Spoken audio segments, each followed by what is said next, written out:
राजा को चाहिए कि सभी प्रजा को एक दृष्टि में देखे और सभी प्रजा को एक समान न्याय करे।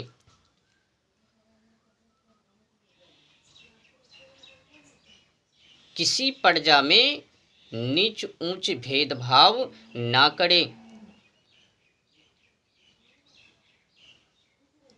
और व्यवस्था भी हो तो ऐसे हो, कानूनी व्यवस्था हो तो ऐसे हो, दंड देने का कानून हो तो फिर ऐसे हो। सभी के लिए एक समान, प्रजा हो या फिर राजा,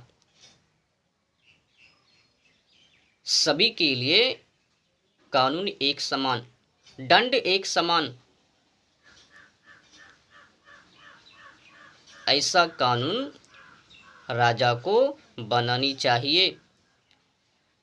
उसमें प्रजा अपराध करे या फिर राजा करे या फिर राजा की पत्नी हो, पुत्र हो, पुत्री हो, जो भी अपराधी बने सभी को एक समान न्याय मिले, दंड मिले। ऐसा कानून व्यवस्था राजा को बनानी चाहिए, क्योंकि दंड देने से ही विकास होती है। अगर अपराधी को दंड नहीं दिया जाएगा तो धीरे धीरे कर करके समाजों में उच्च दंड होगा, परिणाम स्वरूप तहस नहस प्रजा भी होगे और शासन तंत्र राजा भी होगे, दोनों की बर्बादी है। और इसमें जो भयंकर बर्बादी है वो राष्ट्र का, देश का, क्षेत्र का। तो इस गरिमा से गुजरने पर पता चलता है कि हम क्या कर रहे हैं। दंड उचित होनी चाहिए, सम्मत होनी चाहिए। दंड से ही प्रजा की भलाई होती है, राजा की भलाई होती है, देश का विकास होता है। अगर अपराधी को दंड नहीं दिया जाएगा तो विकास थम जाएंगे, उन्नति नहीं होगी। एक के बाद एक ओले भागा, लव जिहादी और मर्डर बलात्कार की तो बात नजदीकी है ना, ये सब चलता रहेगा। दंड अभावे मंत्रिवर्गः अभावे,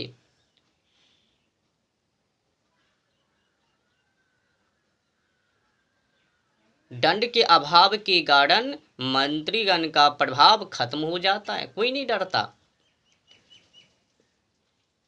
अब नॉर्मल टाइप का कानून रहेगा तो फिर जैसे में आज के समय में है ना, मर्डर करे या फिर निजी स्वार्थी वो अपराधी होवे, सभी के लिए एक समान, बस वर्ष को इधर उधर घटित बढ़ोतरी कर दी, हो गई, सजा तो एक समान है।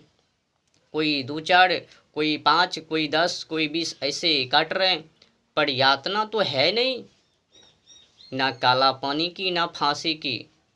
तो डर अपराधी को नहीं है, मर्डर करने वाले को, जो मर्डर करता है उनको डर ही नहीं है। उनको पता है आज जेल कल बेल, तो मन मर्जी आचरण करता है। अगर दंड का सही तरीकाओं से निर्धारण रहेगा तो फिर फंसेंगे, तो फिर मरेंगे। मर्डर की सज़ा हो, दंड हो तो फांसी की या फिर काला पानी की। फिर देखता हूँ कि कौन अपराधी बनता है। जो भी अपराधी बनेंगे वो अपनी जीवन से हाथ धोवेंगे, धो पावेंगे। तो फिर कौन अपराधी बने, डरेगा। जो ही डरेगा तो फिर विकास की उन्नति निश्चित है। अगर नहीं डरेगा तो फिर शोषण की, बलात्कार की, मर्डर की, हाफ मर्डर की, और क्या कहता है, छेड़खानी की, अनेक प्रकार की समस्या। तो दंड विवेक सम्मत होनी चाहिए। इन्हीं के माध्यम से विकास होती है, राष्ट्र मजबूत बनता है। अगर दंड नहीं सही तो फिर कुछ भी नहीं सही। ना राजा वो कानून से डरे, ना प्रजा कानून से डरे, नॉर्मल टाइप का है तो कानून ठोस होनी चाहिए। कानून से ही देश चलता है। अगर कानून सही नहीं है तो फिर गड़बड़ बाबा। आज के समय में जो कानून है ना, इससे कोई डरता नहीं है। देखो ना, कोई 10, 20, 5, 6, 2, 3 ऐसे मर्डर कर करके बेल के सहारे बाहर में घूम रहे, छुट्टा साउंड की तरह। उनको कोई देखने वाली नहीं है। जो नॉर्मल टाइप का है, आरक्षण के नाम पर देखते हो ना किस प्रकार से जात पात की बात वो करता है। कहता है हम तो जात पात करता ही नहीं है, संविधान ने जात पात को उड़ा दी। अच्छा, आरक्षण की क्या बात है, उनको ख़त्म करो, एक सम्मान कर दो, सभी के लिए एक सम्मान। SST OBC ये क्यों, SC ST OBC ये सब क्यों है? कॉलेज में क्यों कहता है तुमको इतना रुपया लेंगे फिक्स लिखावट की, और तुमको इतना रुपया फिक्स लेंगे लिखावट की। जात पात वहाँ पर हो रहा है तो न्याय सही नहीं है। न्याय एक सम्मान, गरीब हो अमीर हो सभी के लिए एक सम्मान। ऐसा कानून बनाया जाए जिससे कि गरीब की भी उन्नति हो और अमीर की भी उन्नति हो, दोनों की उन्नति हो। ऐसा ना हो कि अमीर की उन्नति हो और गरीब की विशुद्धि हो। परसेंट देखो ना,